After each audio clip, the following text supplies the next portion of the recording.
एक दिन कृष्ण और बलराम उनके ग्वाल मित्रों को भूख लगी, तो उस दिन सुबह घर में कलेवा नहीं किया था, मतलब कुछ खाते हैं, पोटली बांध कर साथ में लेके जाते हैं। और कहाँ जाते हैं? गाय चराने जाते हैं। तो उस दिन उनको जाना था चीर घाट। तो उस दिन उन्हें गोपियों का वस्त्र चोरी करना था। तो जहाँ गोपियों का वस्त्र चोरी किया गया था उस जगह का नाम चीर घाट है। तो उस दिन सुबह कुछ खाया नहीं, कलेवा नहीं किया और साथ में पोटली बांध कर कुछ लिया नहीं, और उसी दिन घर से जल्दी निकल गए थे।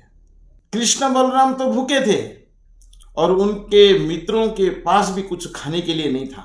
तो सारे ग्वाल वाल मिलकर भूख का बहाना लेकर कृष्ण और बलराम के पास आए, उनसे कुछ भोजन का व्यवस्था करने के लिए कहा। वहां से थोड़ी दूरी पर ब्राह्मणों ने यज्ञ कर रहे थे। यज्ञ का फल क्या है? स्वर्ग प्राप्ति। और कर्मकांड का विधि से किया जाता है।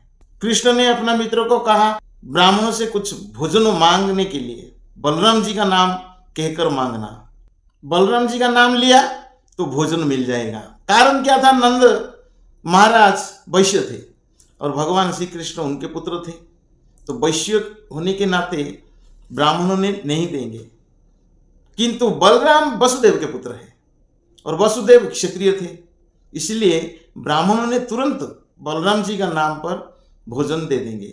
ब्राह्मणों ने यज्ञ करने में मग्न थे, बालकों के बातों पर कोई ध्यान नहीं दिया। सभी ग्वाल वाल निराश होकर वहां से लौट गए।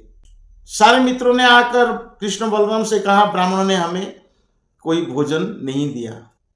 कृष्ण ने कहा ब्राह्मणों का घर जाओ, ब्राह्मणों का पत्नियां से मांगो, तुम्हें मिल जाएगा।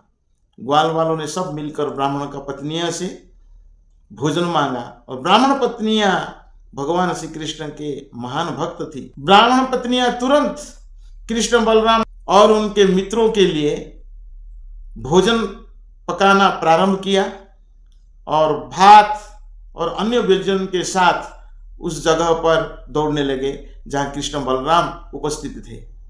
तो उस जगह का नाम हो गया भात्रोंड।